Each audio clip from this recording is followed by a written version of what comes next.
Bonjour à tous, bonjour à toutes. Bon, aujourd'hui on va faire des dérivés et on va essayer de croire en le chain rule, ok? Car ici elle va vraiment nous être très utile, elle va nous sauver, vous allez voir.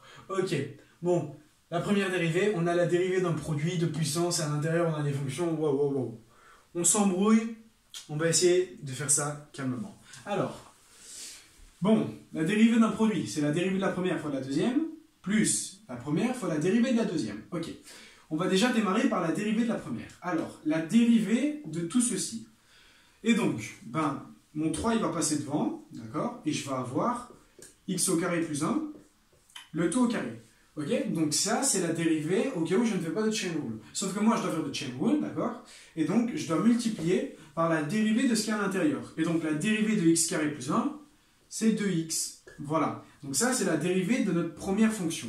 Et donc je dois multiplier toute cette fonction par la deuxième. Et donc je multiplie par x carré plus 2 exposant 6. Voilà, donc ça, c'est la première partie de ma dérivée. Alors, la deuxième partie de ma dérivée, c'est quoi? Ça va être la première fois la dérivée de la deuxième. Et donc, je vais devoir calculer la dérivée de la deuxième. Alors, déjà, on réécrit la première. X carré plus 1, le tout exposant 3. Ok? Et donc, je vais dériver la deuxième. Alors, la deuxième, qu'est-ce que c'est? Donc, j'ai x plus 2 exposant 6. Donc, je vais avoir 6, d'accord? Multiplié par la parenthèse, et donc x au carré plus 2 exposant 5. Donc ça, c'est sans faire de chain rule. Ok. Et maintenant, je dois multiplier par, et donc, la dérivée de ce qu'il y a à l'intérieur. Et je multiplie par 2x. Ok. Voilà. Voilà, j'ai calculé ma dérivée. Bon, c'est un peu long. On va essayer de remettre un peu tout ça en ordre. Alors, qu'est-ce qu'on va faire? On va tout simplement essayer de mettre des choses en évidence. Ici, on a le carré, d'accord? Ici, on a le cube. Ça veut dire qu'on va pouvoir sortir un carré, d'accord? Ici, on a exposant 5. Ici, on a exposant 6. Donc, ça veut dire qu'on va pouvoir sortir le exposant 5. Donc, ici, on va pouvoir sortir le exposant 5, d'accord? Après, on a notre 2x. Ici, on va pouvoir le mettre en évidence. Notre 3, ici, on a 6. Donc, 6, c'est 3 fois 2. On va pouvoir le mettre en évidence aussi. Et ainsi de suite. Alors, on va calculer. Bon, déjà, on va démarrer par nos coefficients. Alors, j'ai 3, ce que je vais faire, c'est que je vais réécrire mon 3 et je vais multiplier par 2x. Si je fais 3 multiplié par 2x, en soi, qu'est-ce que je fais? Je fais fois 6x, d'accord? Et donc, je multiplie par 6x. Ok? Qu'est-ce qu'il y a d'autre en commun? Il y a cette parenthèse au carré, donc x carré, ok? Plus 1, le tout au carré. D'accord, donc il y a cette première parenthèse, et puis il y a cette parenthèse, mais exposant 5, d'accord? Et donc, ici je l'ai exposant 6, du coup, je vais la réécrire, le tout exposant 5. Et donc j'ai x carré plus 2, le tout exposant 5, voilà. Et donc, ceci c'est tout ce qu'on a en commun, et je vais multiplier par ce qu'on n'a pas en commun. Alors ici, on a le carré, on a le 6x, c'est bien. Qu'est-ce qu'il nous manque? Il nous manque une parenthèse. Et donc, on va multiplier par x au carré plus 2, ok? Et donc, ça c'est pour la première partie de notre dérivée, d'accord? C'est bien ce qu'on vient de faire. Et je dois ajouter, qu'est-ce qu'il manque de ce qu'on a ici? On a le 6x, on a le x au carré plus 5, sauf qu'ici, on a 6 fois 2x. Du coup, en soi, on a 12x. Okay, donc, ça veut dire qu'il nous manque un 2. Donc, je réécris le 2. Et qu'est-ce qui nous manque? Ici, on a x au carré plus 1 exposant 2. Et ici, on a exposant 3. Donc, il nous manque une parenthèse. Et je multiplie par x carré plus 1. Voilà. Et donc, j'ai terminé ma dérivée. Alors, ce que vous pouvez faire, c'est continuer à travailler là-dedans, d'accord, pour réécrire toute la dérivée. Alors, ce que je vais faire, c'est que je vais la réécrire parce qu'il va falloir qu'on ait de la place pour la suite. Et donc, on a 6x multiplié par x carré plus 1, le tout au carré, multiplié par x carré plus 2, exposant 5. Donc, ça, c'est ce qu'on a en commun. Multiplié par, et donc, x carré plus 2, plus 2 fois, et donc, x carré plus 1. Tout ceci à l'aide de chain rule, à l'aide de notre chain rule. Et donc voilà. Donc c'est super important encore, je le rappelle, le chain rule, à ne jamais oublier.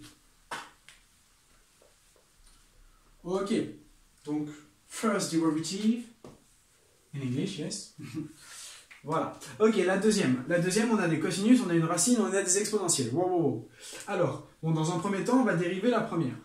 si je dérive le cosinus, qu'est-ce qui va se passer? Si je dérive le cosinus, techniquement, on va obtenir moins le sinus. Donc, je démarre par quoi? Je démarre, on va faire une ligne ici, voilà. Je démarre par moins le sinus. Ok, le sinus de quoi? Et donc, je recopie ce qu'il y a à l'intérieur, donc ma racine. Donc, je recopie la racine, et donc de 1 plus e exposant de x, divisé par 1 moins e exposant de x. Voilà, je recopie ma racine. Ok, donc ça, c'est la première partie. Après, je dois multiplier par la dérivée de ce qu'il y a à l'intérieur.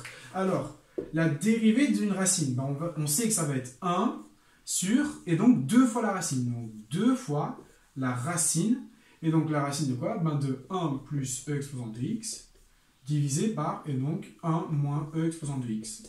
Voilà, voilà. Je dérive par tout ça. Super. Donc, j'ai le sinus, je dérive par ce qu'il y a à l'intérieur, sauf que la dérivée de ce qu'il y a à l'intérieur, eh ben ok, c'est ça, mais il manque encore la dérivée de ce qu'il y a à l'intérieur de la racine. Et donc, je dois prendre la dérivée de ce qu'il y a à l'intérieur. Et donc, la dérivée de ce qu'il y a à l'intérieur, c'est quoi? Ben, c'est 1 plus e exposant de x, divisé par 1 moins e exposant de x, dérivée. Et donc, on va calculer cette dérivée en dessous, parce qu'ici, on a affaire à la dérivée d'un quotient. Alors, la dérivée d'un quotient, qu'est-ce que c'est? On sait que la dérivée d'un quotient, si j'ai f sur g', c'est f' multiplié par g moins f fois g', le tout divisé par g carré. D'accord? Et donc, si j'ai 1 plus e exposant de x divisé par 1 moins e exposant de x, on va avoir quelque chose comme ceci. Alors, la dérivée du dénominateur, qu'est-ce que c'est? La dérivée du dénominateur, donc on va s'occuper de ceci. Hein. La dérivée du dénominateur, c'est donc la dérivée de 1, c'est 0. Dérivée de e exposant de x, c'est 2 fois e exposant de x. Okay, donc ça, c'est la première dérivée. Et je multiplie par le dénominateur. Et donc, je dois multiplier par 1 moins e exposant de x. Ok? Et donc, à tout ceci, je dois quoi? Je dois soustraire. Et donc, la première dérivée, donc 1 plus e exposant de x, multiplié par, et donc, la dérivée de la deuxième. Et donc, la dérivée de la deuxième, qu'est-ce que c'est? C'est tout simplement, ici, on a un moins, d'accord? Donc, on va avoir moins 2 fois e exposant de x. Alors, j'ai moins, ce que je peux faire, c'est que je peux mettre un plus, d'accord? Et donc, j'ai mon plus ici. Ok, et donc, je dois diviser tout ça par... Je dois diviser tout ça par 1 moins e exposant de x au carré. Ok, comment faire? Alors, soit on laisse tout ça comme ça, soit on essaye de simplifier. Ici, on peut simplifier une parenthèse, et ici, on peut laisser les exposants, d'accord? Alors, ce qu'on peut faire aussi, c'est mettre des facteurs en évidence, d'accord? Et donc, qu'est-ce qu'on peut mettre en évidence? On peut mettre tout ceci en évidence, d'accord? Alors, si je mets tout ceci en évidence, je vais obtenir 2 fois e exposant de x, multiplié par, et donc, au-dessus, je vais avoir e, et donc, moins e exposant de x, plus, et donc 1 plus e exposant de x. Le tout divisé par 1 moins e exposant de x au carré. Alors, ce qu'on peut faire, c'est qu'on peut soustraire une parenthèse, d'accord? Et donc, ici, on peut tout simplement l'annuler, ok? Et donc, il nous en reste une. Et donc, ici, on doit recopier. Alors, notre dérivée, qu'est-ce que ça va nous donner? Ça va nous donner 2 fois e exposant de x, et donc multiplié par, ouvrez la parenthèse, 1 sur, et donc 1 moins e exposant de x, plus, et donc 1 plus e exposant de x, divisé par 1 moins e exposant de x, le tout au carré. Voilà, voilà. Et donc, cette dérivée, c'est la dérivée de ce qu'on a ici. Alors, on n'a plus qu'à la recopier. Et donc, on va la recopier. Et donc, toute cette dérivée, c'est égal à... Je multiplie par... Et donc, 2 exposants... Donc, 2 fois exposant de x, je vais le mettre au-dessus de la racine. 2 fois exposant de x, ok? Et donc, je multiplie par la parenthèse. Hop là. Et donc... 1 sur 1 moins e exposant de x, auquel j'ajoute, et donc 1 plus e exposant de x, le tout divisé par donc 1 moins e exposant de x, le tout au carré. Voilà, voilà, et donc j'ai trouvé ma dérivée. Donc, je récapitule la dérivée du cosinus de la racine de 1 plus e exposant de x sur 1 moins e exponent de x. D'abord, je prends moins le signe, d'accord? je garde la racine, je multiplie par et donc la dérivée de la racine. Ensuite, je dois multiplier par la dérivée de ce qu'il y a à l'intérieur de la racine. Et ce qu'il y a à l'intérieur de la racine, la dérivée, c'est tout ceci. Et donc, j'obtiens bien ma biggest dérivée. This is a so beautiful derivative.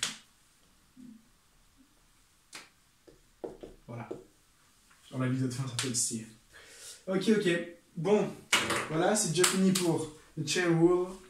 Je vous remercie de votre attention et je vous dis à très bientôt pour une nouvelle vidéo.